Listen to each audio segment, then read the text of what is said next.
stand because I'm okay. not feeling like sitting. I'm Yeah. setting 20 minutes. 20. For those of you watching, I'm very excited about this episode. Okay. We have not quite come to the title yet, but basically what we're doing is taking common misconceptions about autism and translating them to like what's actually happening for us as autistic people. So here's what I'm going to do. Jen, I'm going to throw at you a common judgment of autistics. In fact, I'll pick one I've heard about myself. And then you're going to translate it into, okay, what's actually happening for you? Okay. Jen, you're too sensitive. Yep. This hits some nerves. Definitely have heard that feedback. Okay. So I'm interpreting what's actually going on is that like, yeah, that's accurate. I am very sensitive. My sensory systems are very acute and very enhanced sensory perception. Yes. That's one reason I like that word. I'm like, don't call me sensitive like it's my problem. Right. I feel more. It's an asset. But back to you. Exactly. No, that's so good. What was your phrase again? Oh, enhanced sensory perception. Yes, exactly. So, I mean, yes, I am sensitive. The too sensitive. Too sensitive. Is like, I definitely grew up like, I don't, too sensitive for what? Like for you, for this conversation, or like what's going on? Like I didn't really understand growing up like why my sensitivity affected other people in negative ways until I realized like, oh, it might make somebody feel bad about hurting someone's their behavior. Like, I'm realizing like in this one, I'm having such a harder time not interrupting than in some of our other talks because it's so personal. Right? Because I like as you're talking, I'm like, oh my God, so many thoughts and experiences related to this. Yeah. So share. Like, yeah. Well, just like it feels like a judgment of like you're thinking too deeply about this. Like you're being too sensitive that like I think about times that I said something like, hey, that's really hurtful to this group of people and here's why. And they're like, oh, you're just too sensitive. And I'm like, am I, or are you just insensitive? Right. Yeah.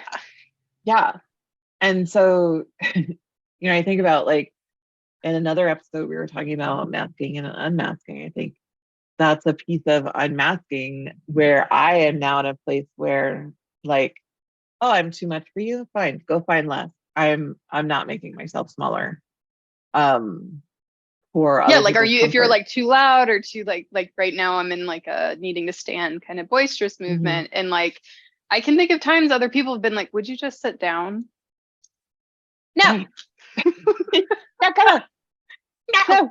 I mean, I didn't always have that choice as a kid, right? You get yanked down, but. Exactly. Yeah.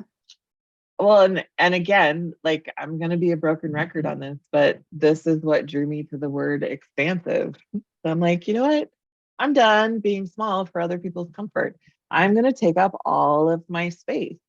And, that is a huge piece for so many autistics who, autistics and also ADHD who, maybe some folks who are sensory seeking versus sensory like no thank you.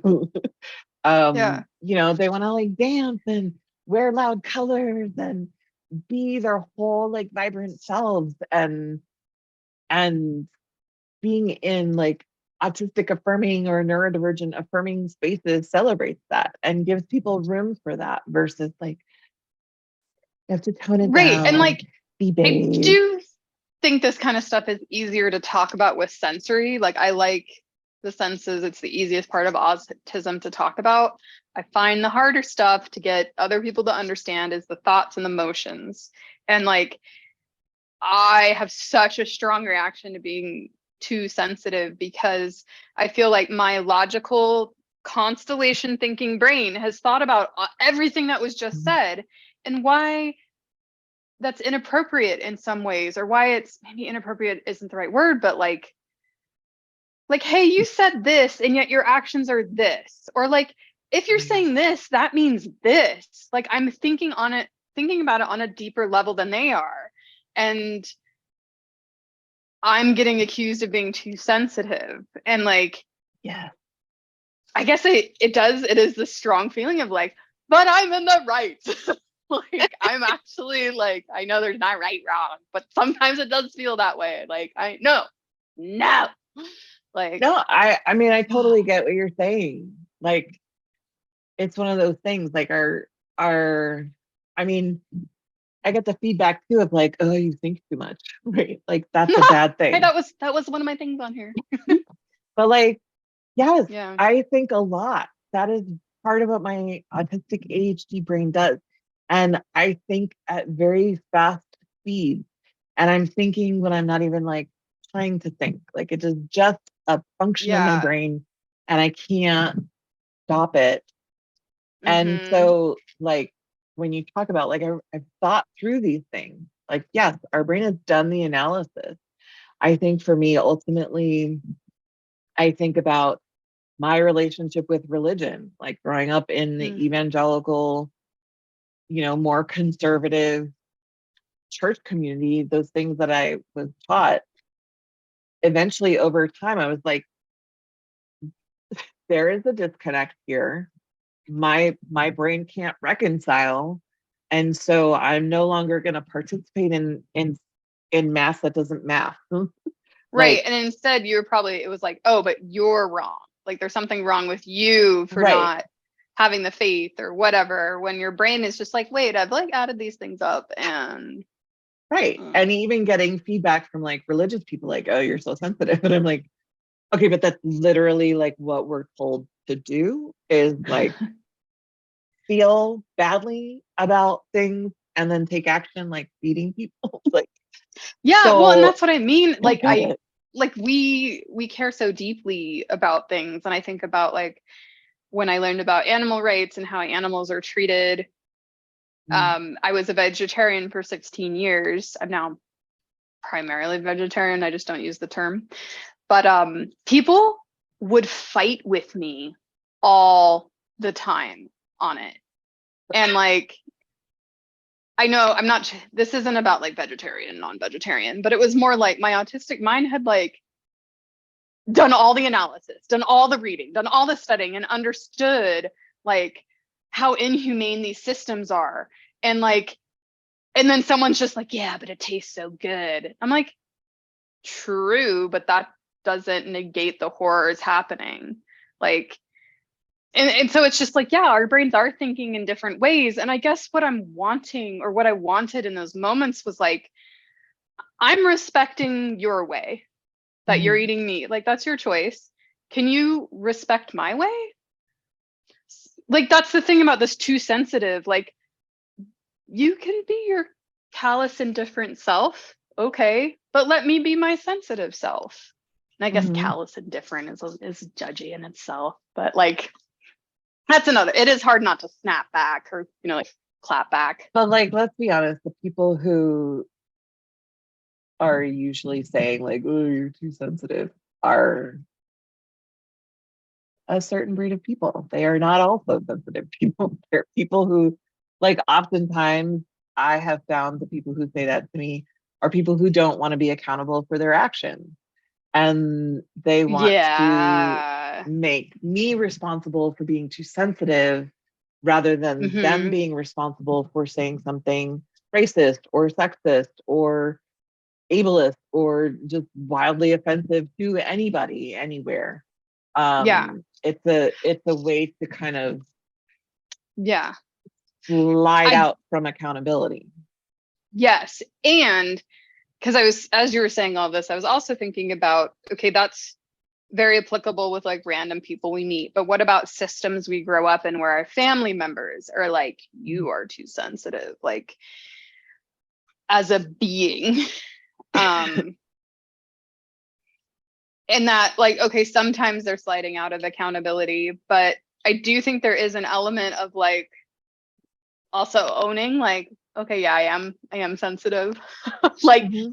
maybe like to the norm, I am very sensitive. Or like what you said about overthinking, like, yeah, absolutely I overthink. And Mm-hmm. yeah, sometimes I wish I didn't. Same with the sensitivity. Like sometimes, yeah, I wish it wasn't that extreme, the way my emotions go and the way my thoughts go. And so it's back to our multi-layered thing. There is a layer of like, okay, yeah, I see your point. Like I am sensitive Mm-hmm. and I see your point. I do overthink. And then there's the other part of like, Mm-hmm. does it really help to say I'm too sensitive? Right. It's like, okay, I am very sensitive, but on whose authority is the qualifier too sensitive? Right. Like, Or, I'm sorry, I just thought of another key point. yeah. It's not going to change. And I think this is the part about being unidentified autistic growing up. Mm-hmm. Like, you can say we're too sensitive, but like that's not really something we can change. Or you can say, because I think pointing that out is a request for change. Yes, that's a good And I think observation. that's probably what was especially hard about Mm. it. Like, this isn't going to change about me. I mean, fuck yes, I tried in therapy. I did try to not be so sensitive. I thought, like, is it my trauma? Is it my this? Is it my that? And like, after I'd gone through so much therapy, I was like, why am I still so sensitive? And like, that was when I made it to the art therapist who suggested I might be autistic. And it was like, when things finally added up, Mm-hmm. where I was like, oh, this part of me is never going to change, which you and I have talked about is its own kind of grief in itself. That you're Mm-hmm. like, because yeah, like, yes, I love my sensitivity and overthinking. And yes, it's also very challenging at times. And so it Mm-hmm. was a little hard to be like, oh, it's always gonna be like this. Yeah.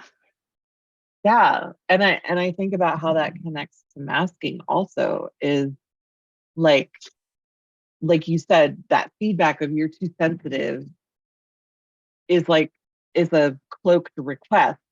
Please be less sensitive. Yeah. And Or there's something wrong with so, you. right. Fix it. So we mask in response to that, like, ooh, that's something wrong with me. So I need to behave differently, or I need to stifle that. Um, Yeah. and yeah, part of my unmasking has been that like I'm making space for the all these parts of me. Another thing I was thinking too when I was little, so I grew up in New England, and there's a lot about New England culture that's like super sarcastic. And I think other folks who live Mm, there will also attest to that. yeah. So it's part of like the culture, right? And growing up as a kid who tended more toward the literal side of things, when various relatives would make, little snarky, sarcastic quips about me, I, I took those personally, because I was more literal in my interpretations. And then I would get the feedback, "Ugh, you're so sensitive. Come on, lighten up. We're just kidding."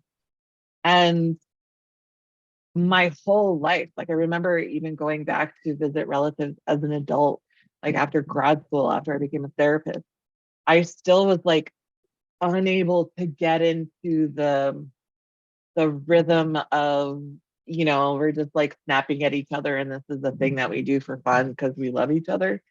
Yeah. And Like, yeah, it I just really want to jump in to say, like, yes. why is it? I just never understood why is it funny to say hurtful things, like things that contain elements of truth that hurt. And I also want to own that I became a very sarcastic person. Like, I learned the system, and like since I'm so observant, like I was brutal. Like I was very good at being sarcastic. Same. I Really? learned the system too. Yes. And I I was merciless. And it Yeah. wasn't until somebody like pointed that out to me, and I was like, ooh, I don't want to be that person. And Yeah. so I learned to stop being that person, to stop Yeah. yeah, I could cut somebody to pieces with my words. And I think you're right. Right. Like I'm observant, like attention to Like, detail. what's gonna zing in just the right And way. And and I like, was like, this is not a strength that I want to have. Like this is exactly. It's not actually one of the reasons I chose not to become a lawyer. Like, I was like, it will mm, be capitalizing on the worst parts of me. Like, yeah, ooh, I can like get in there and like destroy, but is that who I want to be? that's really And interesting. I mean, I know lawyers can be many things, but for me, I was like, this is not healthy direction for me. But I did have one other thing I wanted to say about sarcasm. Oh, now that similar to you, I have I've let sarcasm go. I've seldom utilize it Mhm, because I find it hurtful. So now as an adult, when others use it with me, I have such little tolerance. I'm mhm, literally like, that's all you got? Like that, like it just annoys me so much now where I'm like, that's just like child humor. mhm, Like, I mhm. don't know. Yeah. Yeah, yeah. And yeah. I mean, it's one of those things that it's like I've had to practice self-compassion for because I'm like, wow, I am not proud of those years in like high Yeah. school that I was really good at that. Um, and also I'm proud of the self that was responsive to the feedback that I got. It was like, you're kind of a jerk. Yeah. And was like, oh, I don't want to be that. And so Hmm. I practiced not being that and like holding my tongue when the clip would come off, Yeah. off the top of my head. I would be like, Hmm. When I'm not gonna say that anymore. if you think about where this episode started with like, oh, you're too sensitive, it's ironic that both you and I, having been accused of being too sensitive growing up, then became insensitive, sarcastic assholes. Hmm. Not complete. I mean, that's not our full identity. I don't want to, but But like, then also because of our deep sensitivity, we decided we didn't like that because it was hurting other people. And that's not who yeah, we wanted to be. And yeah, so we changed, which is true. Mm, it's part of that, like deeply feeling.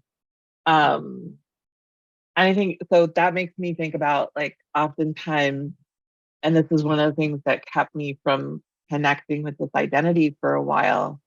There's this misconception that autistics lack empathy. And yeah. and so many autistics will tell you like I feel everything all of the time. But I think Hmm. there's the disconnect between what we're feeling and what we express on our face, Or what we or say. right, what we say, because sometimes it is such a complexity of emotions happening all at once. Like how do I describe that I am Hmm. gutted, I am bereft, I am raging, I am Hmm. incredulous, Oh, that's a good point. like Yeah. Well, and that how do ties I to the too say sensitive too, right? That like we feel a lot of things at once, and so our response might be like very strong, and we at least I need time to kind of sit and parse that out. That's part of my journaling process to be like, mm, why did I react that strongly? And like, what's all the mm, pieces here? Or like what you said about empathy. Sometimes like I sit with it overnight, and then the next morning I'm like, oh, I want to call my friend to be like now that my head is wrapped around like what she actually said, mhm. like I want to call back and be like, yeah, have a different kind of conversation. Yeah, it's so wild. There's yeah, yeah. I, I just like Yeah. my I Yeah. what is happening in my brain right now is a pinball machine and the ball's like Yeah. pinging to all these different things. Um I like will say we have like 1 minute left. So ping one place. Ping one place. Right? Like because the that'll first work. thing that comes to my mind when I think about like childhood experiences of being told I'm too sensitive. And I don't know that I got this feedback in this scenario, but I remember as a small child, I would weep whenever I heard sirens and see fire trucks and ambulances go by because like I knew that that meant Hmm. somebody was hurt. And in my child brain, I interpreted the pulling of the car over because we needed to stop and like send good energy to those people or like pray for them. And that everybody on the road was like stopping to pray for the people who were hurt, Oh, you like thought in that's the what they were ambulance. doing? Right. Cause I was like, why is everybody pulling over? Oh, And in oh, my mind, I was like, oh, we're all just like stopping to send up a prayer for the people who are hurt. And I would be like damn. tearful. And my parents, were like, what is going on in the backseat? The people are hurting. And so Hmm. that's one of the most vivid pictures of like you are too sensitive that comes to my Wow. mind.